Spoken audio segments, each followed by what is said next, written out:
Veuillez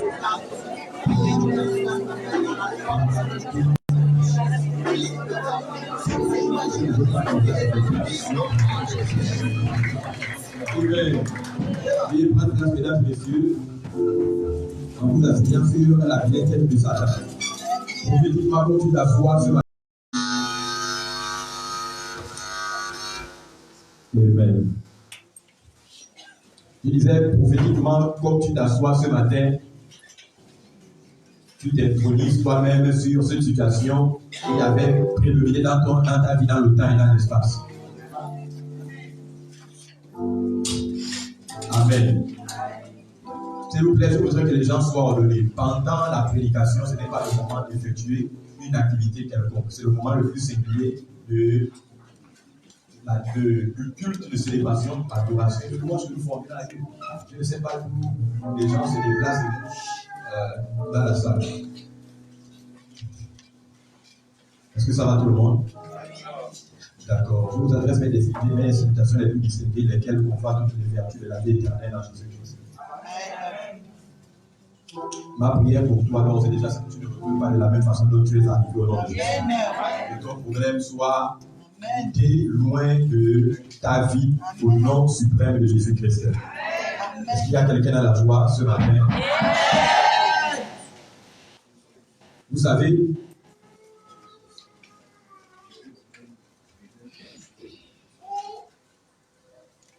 nous avons développé relativement au pardon du péché depuis belle lurette. Et aujourd'hui, je voudrais m'inscrire dans la conclusion logique des propos que nous avons entamés concernant la ligne thématique, c'est-à-dire le pardon du péché. À titre de rappel, et vraiment sommaire, nous avions dit que nous avions parlé des 5 typologies du pardon des péchés dans la Bible. Et nous avions dit qu'il existait le pardon du péché avant la loi, qu'on appelle encore le pardon du péché dans le livre du commencement ou dans le livre de Genèse, lequel était régi par le fait d'avoir foi en Dieu par typologie, de s'était mis ferme sur sa parole et lequel reposait sur l'offrande de ce que représenterait Christ et ce qu'il ferait sur la croix de Golgotha par typologie. Puis nous avons parlé du péché, du pardon du péché sous le livre de la loi. Nous avons dit que le pardon du péché sous la loi était conditionné. Il devait satisfaire certains prérequis comme l'offrande, les sacrifices, s'humilier, chercher la face de Dieu, prier, obéir, selon Deutéronome chapitre 28. Le jeûne, le sac et la cendre devaient être appliqués sur celui-là. Donc, dans le pardon du péché sous la loi, nous avons dit que c'était un pardon du péché conditionné. Puis nous avons parlé des pardons du péché dans les livres qui ont une même vue d'ensemble, qu'on appelle les 4 évangiles ou encore les synoptiques. Nous avions dit que là, le pardon du péché était basé sur la repentance envers Dieu et la confession des péchés. Puis nous avons parlé du pardon du péché dans les actes des apôtres et nous avons dit que le pardon du péché dans les actes des apôtres reposait. Vous avez touché à... Amen. C'est bon. Donc, dans le livre des Actes des Apôtres, disais-je tantôt que le pardon du péché reposait sur la repentance envers Dieu et la conversion, d'après Pierre, qui lui a évolué dans le temps et l'espace par le fait qu'il soit mis au contact avec l'enseignement de l'apôtre Paul. C'est cela que nous avons développé. Amen. Puis maintenant, nous avons parlé du pardon du péché dans les épîtres. Et c'est ici que nous allons conclure. Est-ce que c'était les liens de ça dont nous avons parlé? S'il vous plaît, vous avez un appareil qui saute et le rapprocher ou le mettre sous le bord. Donc,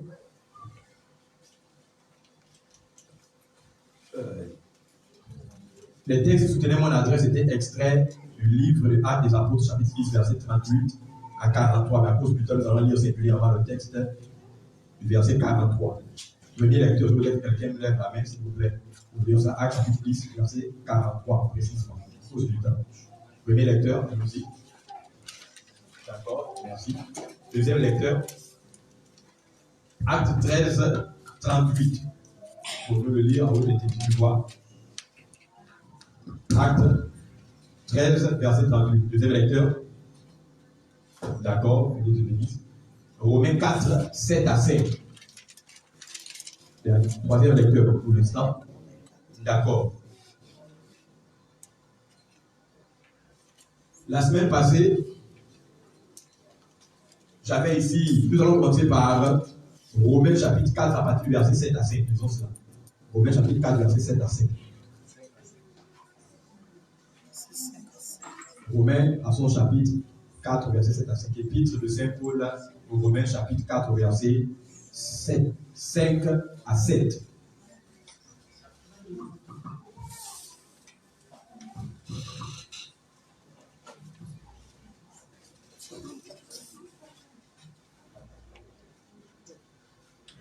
C'est lent.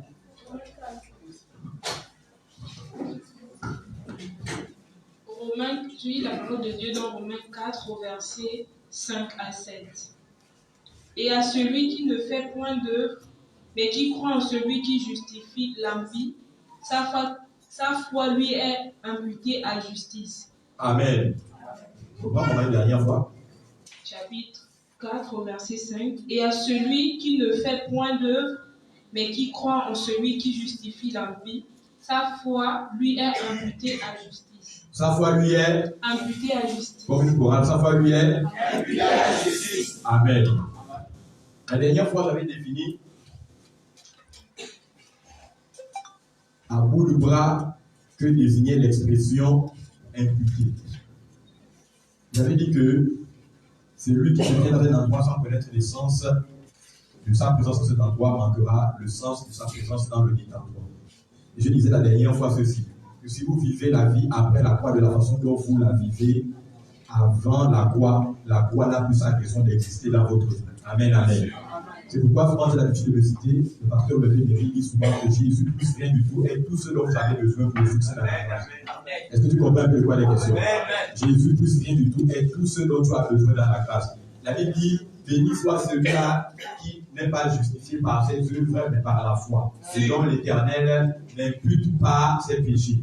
Il est déclaré juste. Amen, amen. C'est quoi imputer? J'avais dit que imputer transite du mot grec imputa, qui est un verbe transitif, lequel signifie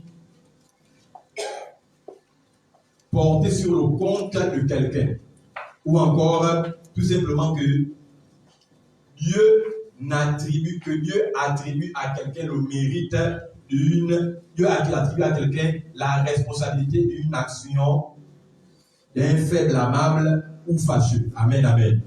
Maintenant, à contrario, c'est quoi n'impute pas? N'impute pas signifie que Dieu n'attribue pas à quelqu'un ou à quelque chose la responsabilité d'un acte répréhensible, blâmable ou fâcheux. Amen, amen. Est-ce que tout le monde comprend un peu de quoi les questions? Je reprends une dernière fois. Romains 4, 7 nous dit, béni soit celui-là dont l'Éternel n'impute pas le péché car il est déclaré juste. N'impute pas ou n'imputez pas. Le fait de ne pas avoir ses péchés imputés signifie que Dieu attribue à quelqu'un ou à quelque chose, que Dieu n'attribue pas à quelqu'un ou à quelque chose la responsabilité d'une action répréhensible, blâmable ou encore fâcheuse. Amen, amen. Est-ce que tu comprends un peu de quoi les questions? Voilà. Imputer également signifie que Dieu n'impute pas, signifie que Dieu ne déduise pas une somme d'un budget initial basé sur une erreur que vous avez faite. J'ai pris l'exemple la dernière fois de Jésus Baoulé en Côte d'Ivoire. Savez-vous qu'il y a désormais un individu de la cinquantaine révolue qui s'auto-proclame être Jésus? On l'appelle Jésus Naomi.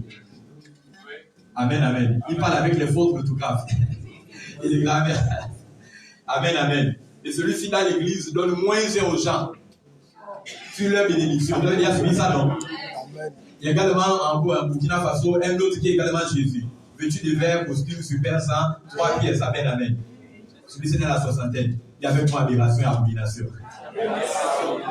Voilà. Donc, ce Jésus ne connaît pas la parole. Ou il ne connaît pas sa parole. Pourquoi? Parce que Romains 4, 7 lui dit que Dieu n'impute pas ses péchés au juste, car celui-ci a été déclaré saint. Cela sous-entend quoi? Je disais que Dieu ne déduise pas une somme d'un budget initial de la vie de quelqu'un basé sur ses erreurs. Est-ce que tout le monde comprend un peu? Éphésiens 2 nous dit 8 que nous sommes sauvés au moyen de la grâce par la foi sans les œuvres et cela ne vient pas de toi. Amen, amen. Vous savez, la religion a brûlé les gens. Comment un homme est mort il y a 2000 ans sur la croix de Golgotha et vous a offert le salut, avec mon offert le salut. Mais que la religion vous enseigne que c'est par tes œuvres que tu vas maintenir un salut que tu n'étais pas d'abord offert toi-même auparavant. C'est-à-dire que ça empêche les gens de bien réflexionner. Amen, amen.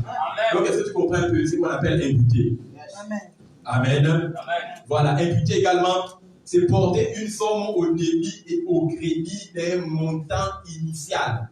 Ou encore, c'est porter une somme au débit ou au crédit d'un budget initial. Ça veut dire que Dieu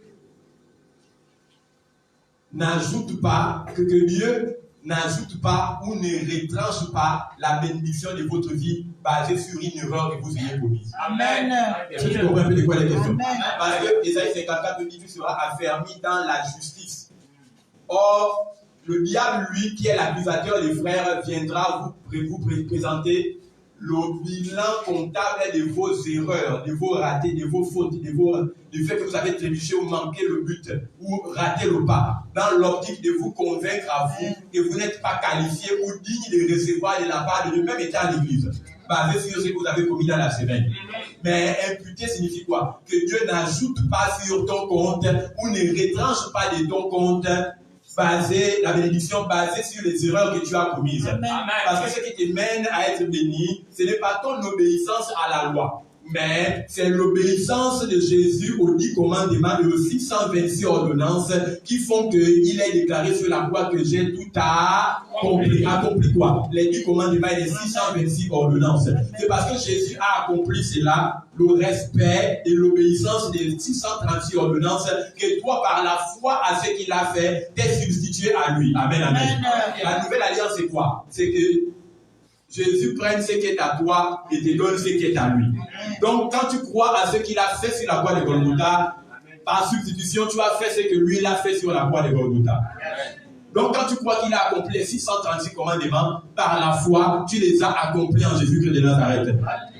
Quand tu crois que Jésus est Seigneur, tu deviens toi-même Seigneur dans cette terre. Amen.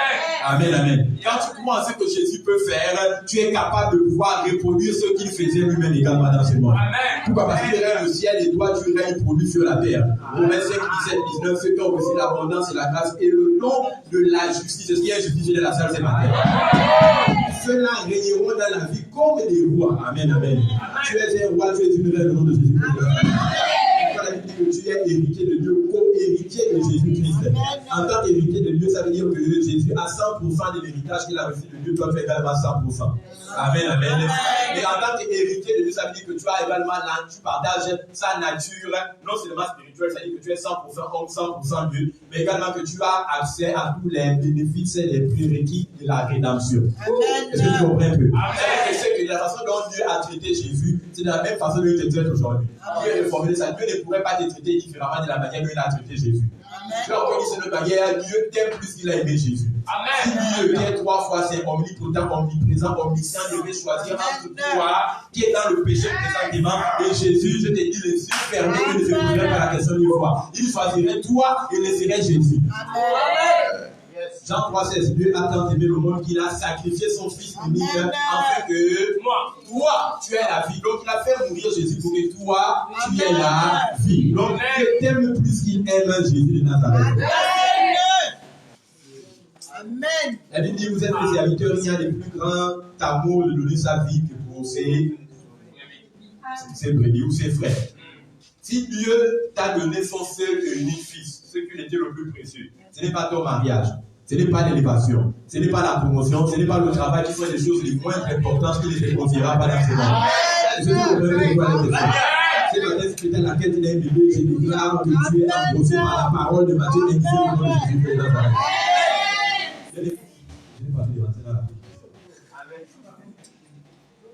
Donc je disais que imputer n'impute pas signifie que Dieu porte une somme au débit et au crédit d'un budget initial. Que Dieu ne retranche pas les frais ou n'ajoute pas les frais sur votre compte basé sur vos erreurs. Amen, amen. Amen. Et même également sur vos bonnes œuvres. Amen.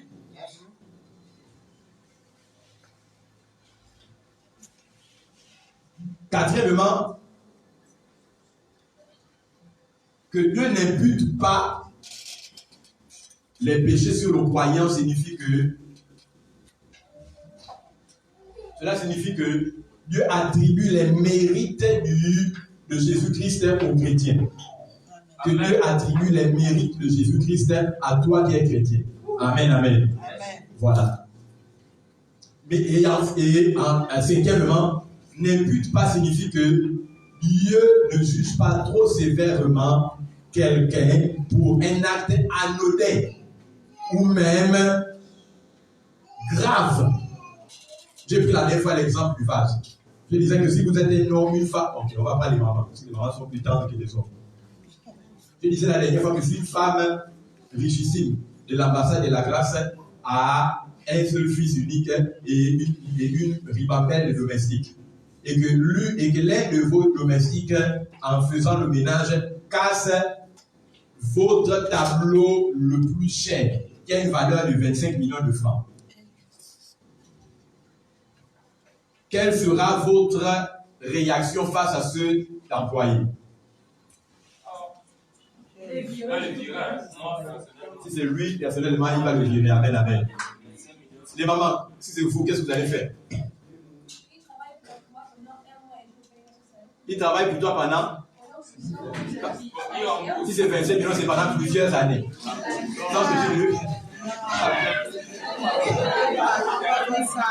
Ok. Amen. Donc, vous allez faire quoi? Vous allez déduire une somme, des sommes budget salarial. C'est ça, donc? En tant que chrétien. Non. Bon, moi, vous n'allez pas faire ça. Amen, amen. Amen, amen. Donc, les avis sont pluralistes. Certains disent qu'il sera purement et simplement renvoyé. D'autres disent qu'ils vont déduire une somme du montant salarial. À 70%, certains disent qu'il sera tout simplement et purement renvoyé. Mais, cependant, je disais que si c'est votre enfant, votre fils unique qui brise le même vase, qu'est-ce que vous allez faire de lui en tant que mère? Hein? Vous allez le frapper. Après le frapper, vous n'allez pas le renvoyer, que ce n'est plus votre enfant.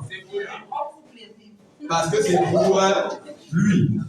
Qu'est-ce que je veux dire par là? Que vous n'allez pas révoquer votre enfant parce qu'il a brisé le même vase. C'est le même vase, de la même valeur qui a été brisé par votre employé pour lequel vous avez viré. Le même vase lorsqu'il est brisé par votre enfant, vous amènera tout simplement à le faire comprendre qu'il ne devrait plus reproduire cela, mais il restera toujours votre enfant. En d'autres mots, il n'y aura pas de sanctions en fait difficiles et délicates appliquées sur lui. Qu'est-ce que je veux dire par là? C'est ça ce qu'on appelle Dieu n'impute pas. Ça veut dire que Dieu ne juge pas trop sévèrement un acte répréhensible, bien qu'il soit grave ou même qu'il soit anodin. Tout simplement parce que Dieu le traite comme étant une affaire parentale, entre père et fils, entre père et fille. Il n'aura pas le même châtiment appliqué lorsque un païen ou encore un serviteur ordinaire commettra la même exaction. Est-ce que tu comprends pourquoi il est là? Voilà. Maintenant, j'ai parlé la dernière fois du pape. J'ai sorti de nuancer ici le distinguo entre imputé et maintenant nous parlons des péchés. Amen, amen. C'est important quand vous lisez la parole que vous compreniez ceci. Maintenant, qu'est-ce que le pardon des péchés? J'avais déjà parlé de cela. J'ai dit la dernière fois que pardonner les péchés signifie quoi? Pardonner les péchés, c'est premièrement être délivré de la nature du péché. Secondo, c'est avoir ce péché effacé. Troisièmement, c'est avoir le rapport de nos péchés être déchiré. Ou encore, selon Philippiens 2:8, c'est avoir l'acte dont les ordonnances vous condamnez être déchiré. Ça veut dire que si Satan, ceux qui ont fait un peu l'informatique, lorsque vous effacez, comment on appelle ça, une donnée ou un texte sur votre ordinateur, vous l'effacez. Maintenant, soit vous l'effacez, vous pouvez également le prendre et puis on le met en corbeille. C'est ça, non? Si vous l'avez mis en commun, est-ce que c'est possible encore quand vous avez dit, ah non, on m'a fait ça, que quelqu'un puisse encore aller chercher le lit texte? Là, la corbeille, on peut pas. Maintenant, si c'est effacé, c'est que. Quand on efface dans la corbeille, c'est que ce n'est plus possible de retrouver le texte. Amen, amen.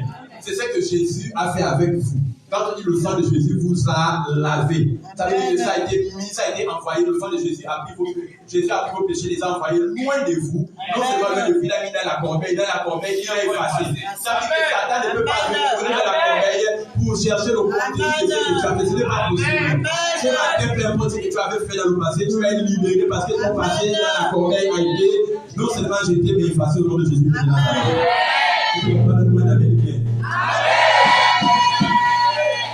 Voilà. Donc, on avait dit ça. C'est effacer, c'est avoir l'acte des ordonnances qui nous condamnait à être déchirés, c'est avoir le rapport de nos péchés déchirés, c'est être délivré du péché, d'être délivré de la nature du péché, je veux dire, c'est être délivré des conséquences funestes et néfastes également du péché. C'est être, on ne va pas parler de ça maintenant, c'est être libéré normalement de la malédiction liée au péché. Amen, amen. Voilà. C'est quoi le pardon du péché? De façon étymologique, c'est défini également comme tenir une offense ou une faute pour nulle en y renonçant sur le plan personnel à ne pas vous venger et sur le plan institutionnel à punir ou à poursuivre le contrevenant pour l'erreur ou la faute qu'il a commise. Est-ce que tu comprends un peu? Je ne reprends pas, les péchés c'est quoi? C'est tenir une offense ou une faute pour nul. Sur le plan personnel, en y renonçant, c'est-à-dire en renonçant tout acte de vengeance, et sur le plan institutionnel, à ne pas punir la personne, ni la poursuivre pour le mal ou le dommage qu'elle vous a causé. Amen, amen. Ça veut dire quoi? Que si c'est ça alors le pardon du péché, la définition biblique, ça veut dire que lorsque Dieu vous a pardonné c'est-à-dire qu'il a tenu pour nul une offense ou une faute que vous lui avez faite. Et que sur le plan personnel, il a décidé de ne plus s'y rappeler et de ne pas vous punir et de ne pas se venger ni vous poursuivre pour la faute que vous avez commise. Est-ce qu'alors les problèmes que vous avez aujourd'hui sont issus et émanent de Dieu? Non. Mais qui vous fera penser ça que je suis dans la malédiction, dans le blocage, dans l'échec parce que c'est Dieu qui m'a conditionné à cause de ce que j'ai eu à faire dans le passé? Il y a un seul. La Bible déclare que si aujourd'hui il y a un seul qui vous appuie, c'est Moïse au travers de la loi. Amen, amen. Vous devez comprendre que ce n'est pas Dieu. Dieu ne veut pas que tu sois dans la souffrance. Certaines personnes tolèrent la présence de la souffrance dans leur vie parce qu'ils pensent que Dieu veut les enseigner quelque chose au travers de cette souffrance. Ce n'est pas la volonté de Dieu. Amen, amen, amen. Parce que quand Dieu te pardonne par son sang qui a roulé sur la croix de Golgotha, son sang fait de sorte que Dieu automatiquement, sur le plan personnel, ne veut plus tirer vengeance pour le mal que tu avais commis dans le passé, et sur le plan institutionnel, ne veut plus te punir ni te poursuivre pour le mal que tu avais commis. Est-ce que tu comprends un peu de quoi les questions? Donc, il n'y a des montagnes nulle part, si ce n'est dans ta pensée. Amen. Ta manière de penser de Dieu est la seule montagne qui t'empêche de recevoir de la part de l'Éternel. La main de l'Éternel n'est pas trop courte pour agir sur le reste trop du mental, mais ce sont vos péchés qui vous bloquent la face. C'est vrai, mais c'était dans l'ancienne alliance. Lorsqu'on passe de l'ancienne alliance pour la nouvelle alliance, ton péché n'est pas conditionné par ce que tu as fait, mais conditionné par le sacrifice et l'accomplissement de Jésus sur la croix de Golgotha des 636 commandements. Il a tout accompli. Quand Jésus dit tout est accompli, ça veut dire qu'il a accompli toute la loi. Amen. Et toi, étant en lui, tu as tout accompli. Amen, amen. Amen. Est-ce que tu comprends? Donne-moi un amen.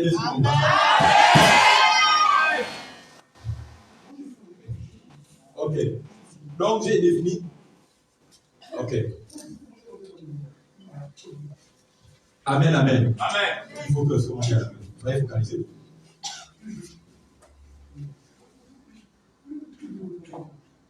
Donc, je disais tantôt que nous avons défini quoi? Imputer les péchés et pardonner les. Maintenant, nous allons définir le troisième concept qui intervient généralement, également dans les Écritures, qui prêtent à confusion. Pour que nous puissions avoir une clairvoyance et une nette explicitation de ces termes utilisés généralement dans le canon des Écritures ou dans la Bible. Nous allons parler maintenant d'expier les péchés. Il y a avec moi l'expiation des péchés. Voilà. L'expiation des péchés est définie comme étant le fait que l'homme essaie de combler la distance que son péché ou encore la violation d'un interdit a creusé entre lui et Dieu. Je reprends. Expier, quand la Bible dit dans l'ancienne alliance que Dieu expiait les péchés. L'expiation des péchés signifie étymologiquement que c'est que l'homme, que ce soit l'homme qui veuille combler la distance que son péché ou encore le fait qu'il ait violé un interdit de la loi avait creusé entre lui et Dieu. Quand on parle d'expier les péchés, cela sous-entend quoi? Et cette volonté de l'homme de combler la distance que son péché ou la violation d'un interdit avait creusé entre l'homme lui-même et Dieu était manifeste par l'intermédiation d'une offrande du sang versé d'un animal sur l'autel, qui remettait cet homme en contact avec Dieu et lui rendait agréable à Dieu. Question? Réponse. Question? Réponse. Je n'entends pas question? Réponse. Question? Réponse. C'est l'homme, donc dans la loi, puisque le mot expier est généralement utilisé dans la loi, dans son plus grande utilisation dans toute la Bible de Genèse Apocalypse. Le mot expier signifiait quoi? Le mot expier voulait dire que Dieu normalement couvrait le péché mais ne le pardonnait pas. C'est pour ça que certaines personnes disent non, Jacques a tellement joué avec mon cœur. Il est parti avec mon amour dans ses mains, mon cœur dans ses bras. Il est pardonné, mais je ne peux pas oublier ce qu'il m'a fait. Amen. Ça, c'est la façon des hommes de pardonner. Amen, amen. Ça veut dire que j'ai pardonné, mais je ne peux pas oublier. Amen, amen. Mais avec Dieu, ça ne se produit pas de la même manière. Amen. Est-ce que vous comprenez de quoi les questions? Amen. Voilà. Ça veut dire que dans l'expiation, c'est l'homme qui essayait, c'est l'homme qui faisait le premier pas vers Dieu. C'est l'homme qui initiait, c'est l'homme qui effectuait le premier pas de la réconciliation dans l'optique de la restauration de la relation perdue entre l'humain et le divin. Dans l'expiation veut dire que c'est l'homme qui essaie de couvrir son péché. Et la Bible dit que dans la loi, dans l'Ancien Testament ou dans l'Ancienne Alliance, l'expiation se faisait pendant 360 jours, soit 12 mois de 30 jours. Ça veut dire que l'expiation, normalement, après une période de 1 an, puisque dans le calendrier juif, une était égale à 360 jours, après 360 jours, après que vous ayez offert le pardon, après que vous ayez fait le rituel pour la purification, le pardon de vos péchés, après 1 an de 360 jours, donc vos péchés remontaient à la surface. C'est pourquoi il devait offrir à chaque fois à Dieu une offrande de moutons, de bœufs, de bovins ou encore d'agneaux, de pigeons, selon votre rang, votre niveau de vie dans la société. De façon à ce que votre péché soit couvert. Mais le fait que le péché soit couvert ne veut pas dire qu'il était pardonné. Je prends un exemple. Un chien s'est fait faucher sur la voie express. Et les riverains, pour le spectacle désagréable à la vue, décident alors de prendre un drap blanc et de recouvrir le chien. C'est que nous avons l'habitude d'assister. Le chien commence à putrifier parce que les sociétés de traitement des ordures et des déchets Clean Africa grèvent. Et pendant que le chien putrifie, est-ce que le fait qu'on ait recouvert le chien d'un drap blanc l'empêche de courir et n'empêche les gens d'être indisposés, incommodés par l'odeur lorsqu'ils passent là?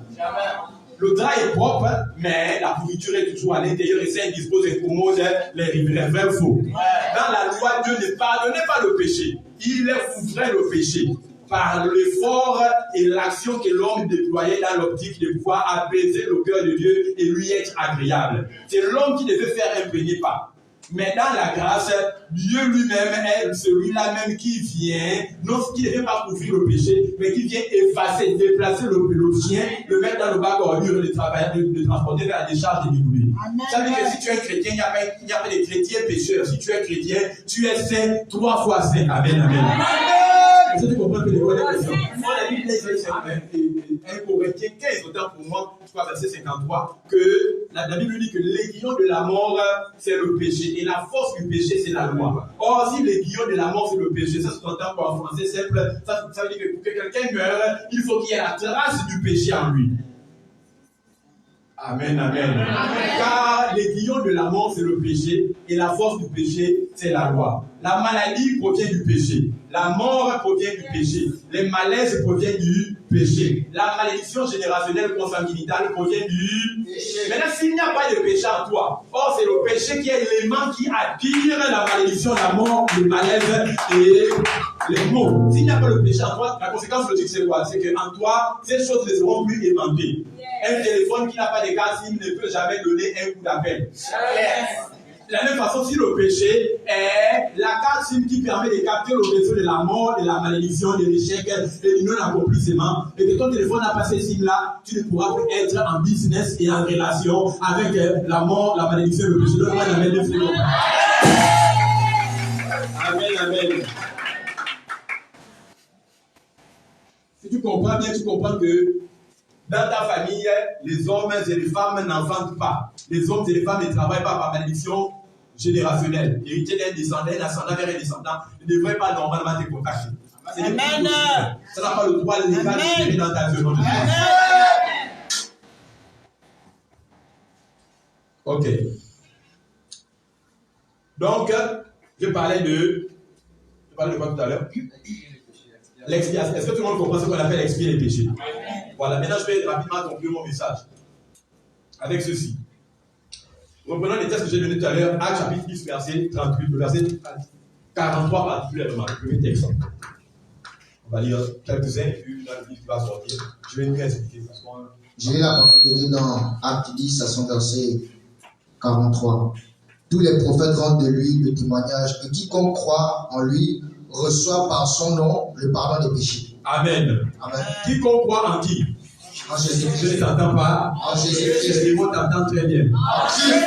Quiconque, les prophètes rendent témoignage de quiconque croit en Jésus reçoit le pardon du Péché. Maintenant, d'où vient la doctrine selon laquelle on reçoit le pardon du péché par Moïse et les prophètes?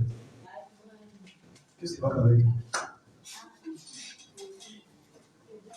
Quiconque croit en Jésus reçoit le pardon du péché. Merci beaucoup. Deuxième texte biblique, Actes 13, 38, lisons ça. Actes 13, 38. Sachez donc, hommes frères, que c'est par lui que le pardon des péchés vous est annoncé. Et quiconque croit est justifié par lui de toutes les choses dont vous ne pouviez être justifié par la loi de Moïse. Amen. Réponse des fois. Sachez donc, hommes frères, que c'est par lui que le pardon des péchés vous est annoncé. Amen. C'est par lui. Qui lui? Jésus. Il faut restituer le texte dans son contexte pour avoir le contexte du texte. Qui parle de qui on parle ici? Jésus. La Bible dit quiconque croit en Jésus. Fait quoi?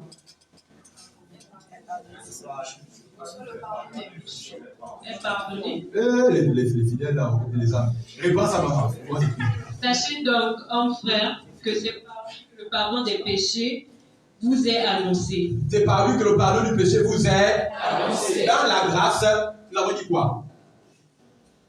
Dans la grâce, le pardon du péché vous est annoncé. Donc le pardon du péché n'est pas un acte que l'on fait. Vous allez voir dans certaines églises légalistiques qui prennent la loi comme guide moral au quotidien.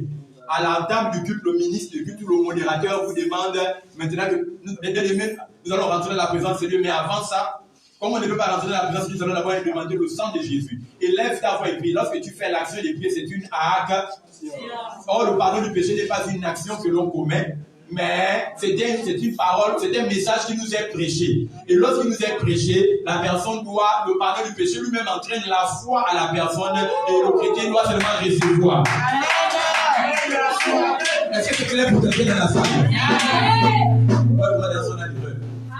Vous allez même voir dans certaines églises religieuses, le modérateur demande aux gens de s'approcher devant.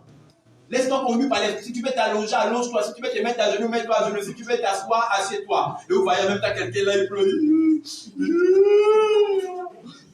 Amen, amen. Amen. Ça, vous vous sentez léger quand vous faites ça, mais Dieu n'y est pas du tout.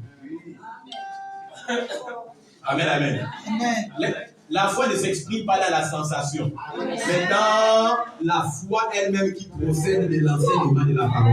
Je veux dire quelque chose. Tout évangile qui nécessite votre foi pour que vous soyez pardonnés de votre péché, ou qui nécessite votre foi, je vais dire ça, vous savez, tout évangile qui fait appel à votre foi pour que vous naissiez de nouveau et soyez pardonnés des péchés est un évangile frelaté.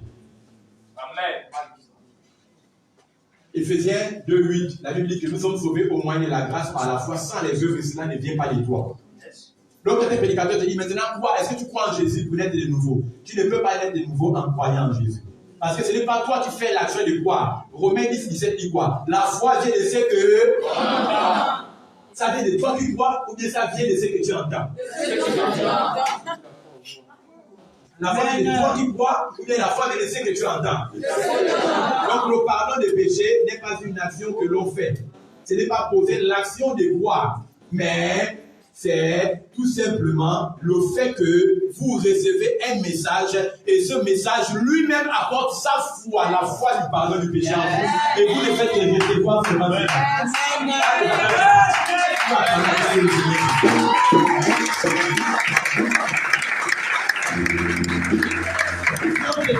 Apporte une offrande prophétique pour le pardon de tes péchés. C'est vrai ou bien c'est faux?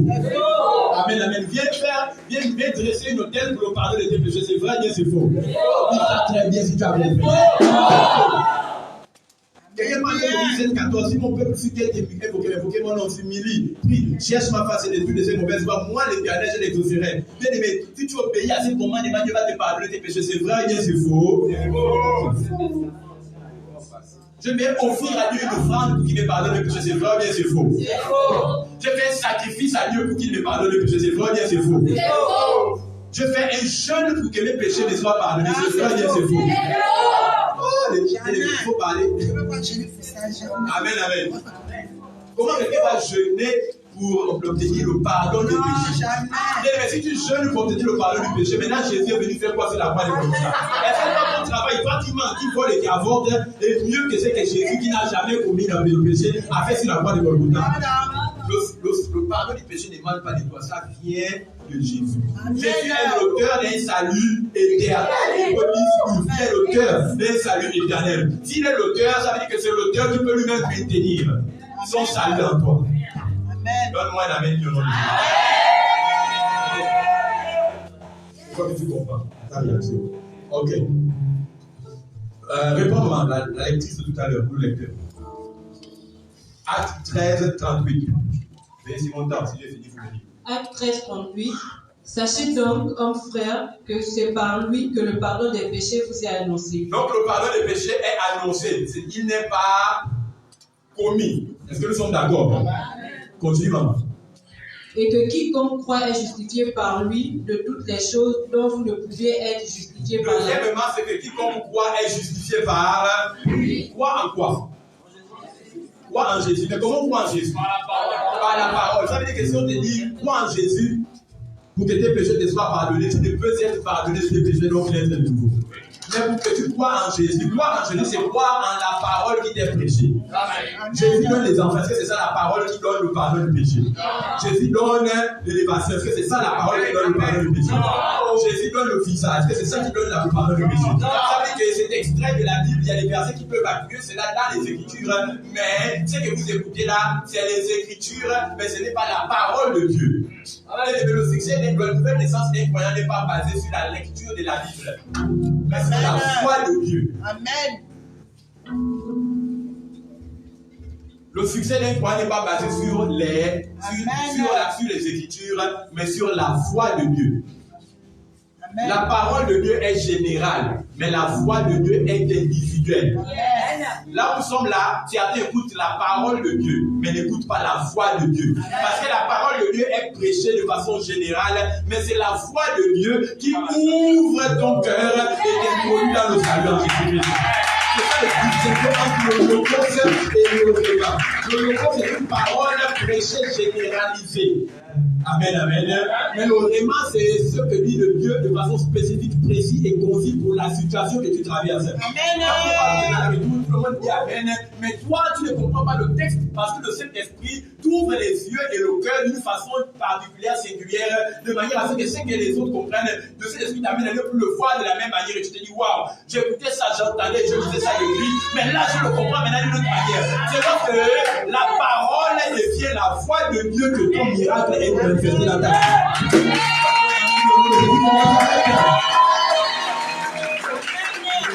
D'ailleurs, à cause du temps, la Bible nous parle d'une veuve.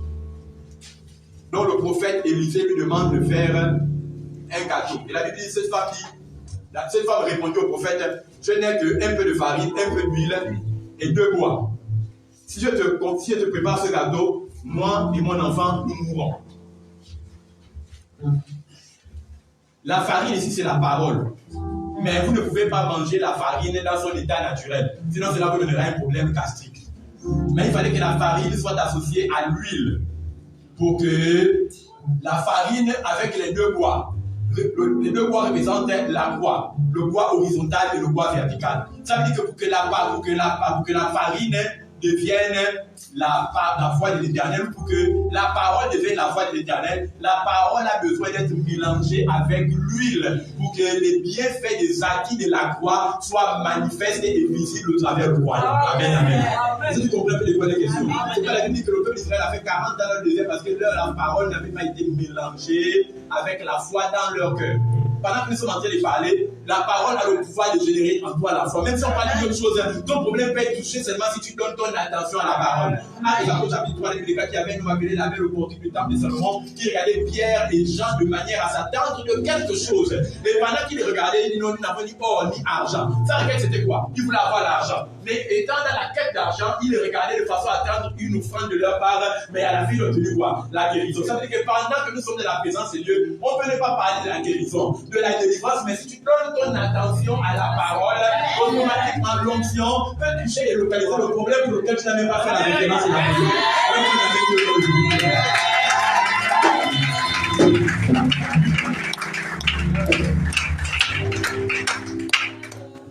Ok. Donc, je vais rapidement conclure. Premièrement, dans Actes des Apôtres, chapitre 10, verset 38 à 43, verset 43, nous constatons que la parole de Dieu est prêchée et non priée. Que le pardon du péché, autant pour moi, est prêché et non prié. Que le pardon du péché est un message que l'on prêche et ce message vient avec sa foi et le croyant doit seulement faire quoi? Recevoir le message. Amen. Amen, amen. Amen. Nous voyons également que dans la nouvelle dispensation de la grâce, le pardon du péché repose essentiellement sur la foi en Jésus-Christ ou la foi en la parole de Jésus-Christ. À la personne de Jésus-Christ, c'est-à-dire à sa mort sur la croix, son enterrement et sa résurrection. C'est quoi croire en Jésus? C'est croire à son œuvre salvateur, c'est-à-dire sa mort sur la croix, son enterrement et sa résurrection. Amen. Est-ce que tu comprends un peu de quoi les questions? Amen. Voilà. Notons également que dans la nouvelle alliance et la grâce, le pardon du péché, c'est dans la nouvelle dispensation de la grâce, c'est l'homme, c'est Dieu qui initie le processus de réconciliation entre l'humain et le divin. Amen. Or, dans la loi, c'est l'humain qui fait le premier pas de réconciliation dans l'optique de restaurer la relation de communion qu'il avait perdue avec Dieu. Si tu as compris, dans la loi pour le pardon du péché, qui bouge en premier? Qui fait le premier pas? C'est qui? C'est toi. Mais dans la grâce, c'est qui fait le premier pas? Il dit, ce n'est pas vous qui m'avez aimé, mais c'est moi qui vous ai aimé en premier. Ça, c'est dans la grâce, c'est Jésus qui parle. Amen, amen. Lorsque Adam et Ève vont manger le fruit de l'arbre de la connaissance de l'image, Genèse chapitre 3, verset 16 à 17, la Bible dit quoi? Que Adam s'est caché. Mais qu'est-ce que Dieu a fait? La Bible dit que Dieu est descendu dans le jardin de la soirée. Il a dit, Adam, où es-tu? Qui est venu chercher l'homme? C'est Dieu. Ça veut dire que dans la grâce, bien aimé. Amen. On va dans le message, la condamnation de certains prédicateurs vont t'amener à rester à la maison et attendre que tu sois saint à la maison avant de revenir à l'église. Mais là, la grâce Dieu te dit non, ma fille, mon fils, que tes faiblesses ne m'éloignent pas, ne t'éloignent pas de moi. Mais que tes faiblesses te rapprochent de moi. Viens. La croix qui dit à Jésus, Marie, la croix est là. Il y a votre enfant qui est de l'aéroport Paris-Charles de Gaulle avec le vol Air France et l'avion atterri à l'aéroport international Léon-Bar, de Libreville, et que la belle vitrée arrivée internationale souffre, et que vous voyez votre enfant tout gros, tout belle, toute mignonne. Qu'est-ce que vous faites? Vous courez vers lui ou vous courez vers elle et vous dites Samba, Amen, Amen. Voilà, la croix, c'est quoi? C'est Dieu qui, par Jésus-Christ sur la croix, qui a fait quoi? A fait un Samba international et mondial à l'humanité entière. Venez vers moi, tout le monde est fatigué et chargé. Et nous ne le pas.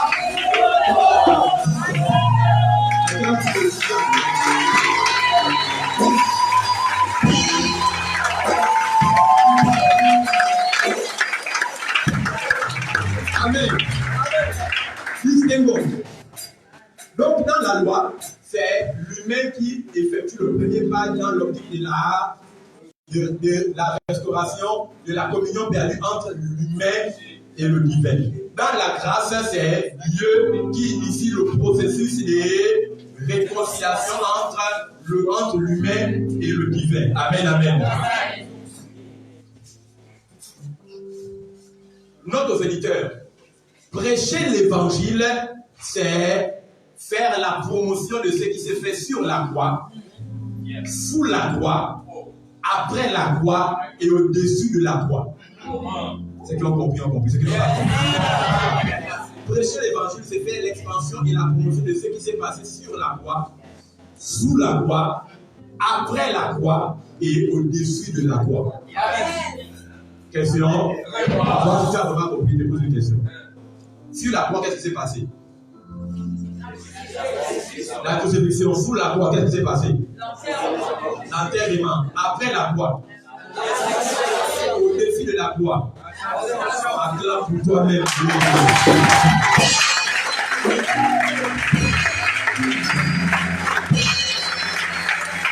Amen. Puisque nous continuons l'enseignement sur le pardon du péché, une fois pour toutes, la loi, retenez deuxièmement que la loi condamne les meilleurs d'entre nous. Mais la grâce sauve les pires d'entre nous. La loi condamne les meilleurs d'entre nous. Mais la grâce sauve les pires d'entre nous. Dans la loi, c'est toi qui fais quelque chose pour plaire à Dieu, pour l'apaiser. Mais ce que tu fais ne peut pas satisfaire les exigences prérequises pour ton pardon. C'est pas dans la loi. Même Moïse lui-même n'est pas rentré dans la terre promise Canaan.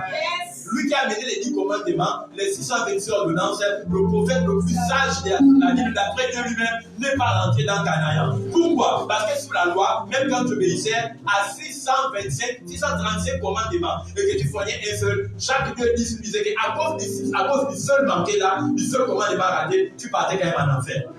Moïse est parti en enfer. Le roi Salomon est parti en enfer. Le roi David en enfer. Adam et Ève sont partis où? En enfer. La Bible dit qu'il a fait des dons aux hommes. 2 Corinthiens 6. La Bible dit que Jésus est allé prêcher l'évangile en enfer. Et la Bible dit qu'il a pris à Satan les clés de la mort. Et du séjour des morts. Ça veut dire que Satan a pris les clés de la mort. Et il a pris les clés du séjour des morts. Ça veut dire que le diable peut faire mourir un chrétien aujourd'hui. Garder les chrétiens en enfer. Parce que Satan a pris les clés de la mort et du séjour de. Je ne connais pas ce que tu es mort dans ta vie ce matin. Je t'annonce une bonne nouvelle. C'est depuis Satan qui a les clés de la mort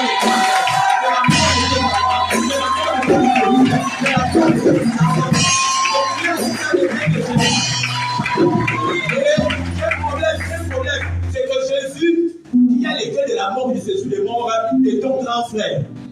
Parce que Jésus est le seul et unique fils de Dieu.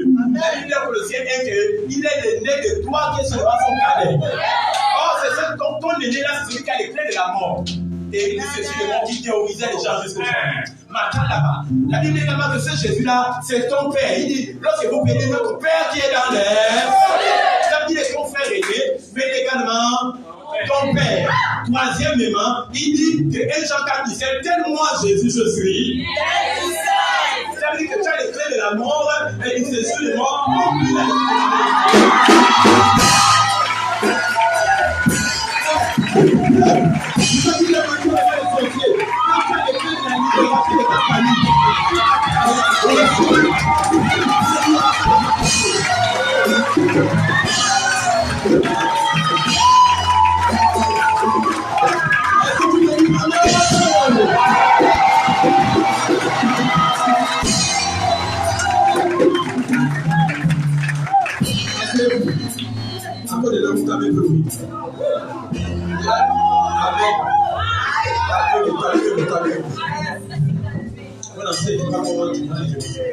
Amen.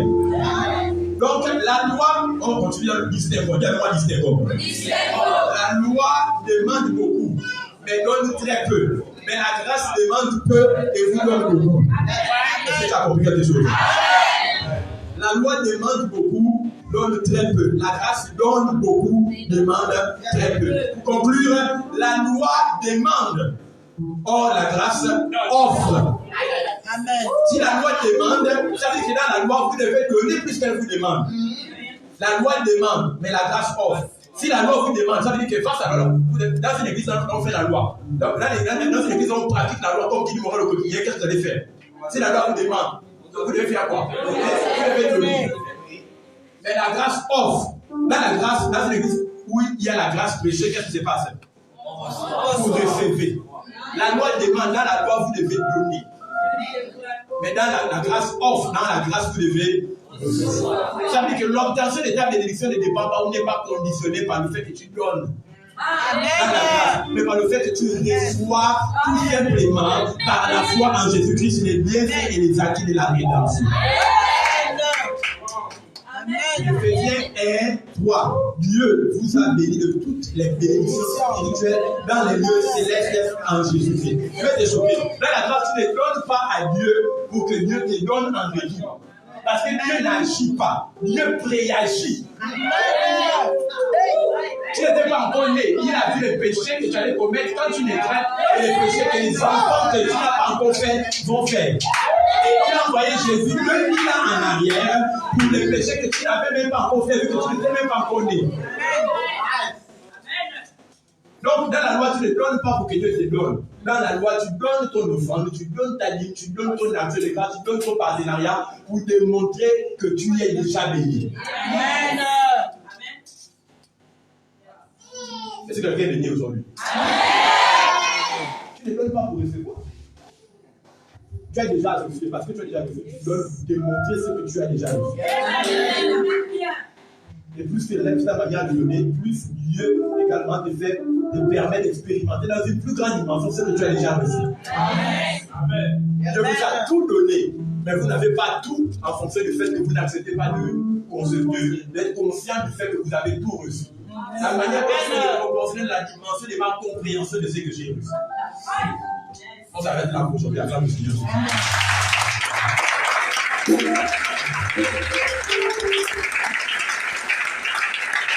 Amen. Dans la loi, le pardon du péché est une récompense de ce que tu faisais. Dans la grâce, le pardon du péché est basé sur la foi à la mort, l'enterrement, la résurrection et l'ascension de Jésus. Pasteur, qu'est-ce que tu veux dire par là? Qu'une fois que j'ai été sauvé, une fois que je reçois le pardon du péché, je dois maintenant me reposer. Je vais juste dormir. Oui. Amen. C'est ça qu'on appelle justement le repos. Bien-aimé, Dieu a travaillé pendant 6 jours, il a vu que tout était bon. Après, il s'est reposé le 6e jour pour que toi, tu puisses travailler le 7e jour. Amen. Amen, amen. Et Dieu s'est reposé le 6e jour, que tu travailles le 7e jour, pour que quand Jésus vienne, lui commence à travailler pour que toi, tu te reposes en nouveau. Amen. Tu as compris? Je ne sais pas si tu comprends ce que je dis. Voilà. Lève-toi. On a conclu l'enseignement sur le pardon du péché. Amen, amen. Est-ce que tu peux acclamer le Seigneur Jésus pour cette merveilleuse chose?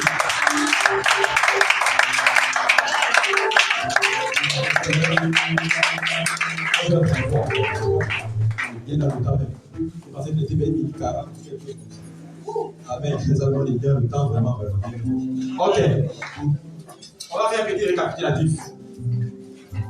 Là, ce n'est pas moi, c'est vous, parce qu'on est en train de terminer cette série. Je vais donner plus de détails dans le livre. Est-ce que vous y êtes? Je veux que les gens disent. J'ai dit, j'enseigne. Si ça a été chaud, c'est pas ce que je voulais. Amen, amen. C'est Dieu qui a permis ça comme ça. Ok, question. Le pardon du péché dans le livre de Genèse, dans le livre du commencement, le pardon du péché avant la loi. Comment s'obtient-il? Quelqu'un parle. Tout le monde parle. En offrant des sacrifices. Je vais devenir la sœur Mario. Ok, comment s'obtient-il? Vous avez compris. Chacun peut dire ce qu'il se rappelle. Hein? En offrant des sacrifices, des animaux. En offrant un sacrifice à Dieu.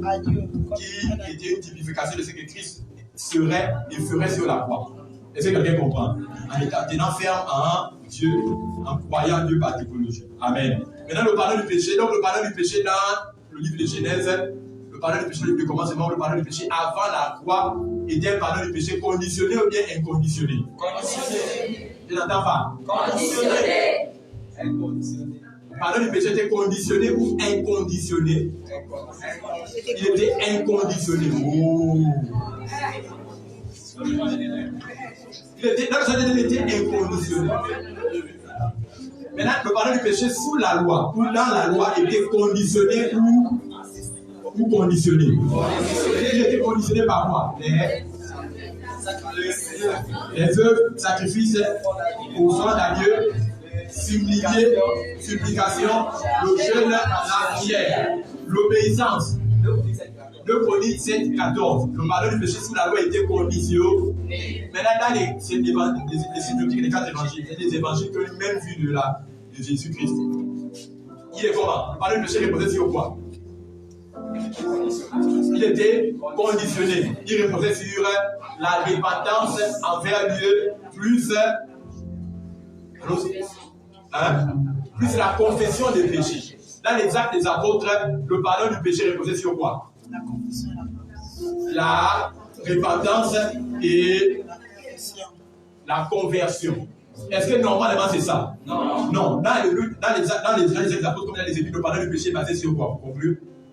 Sur la foi en Jésus-Christ. C'est la foi en la mort, l'enterrement, la résurrection et l'ascension en Jésus-Christ. Amen, amen.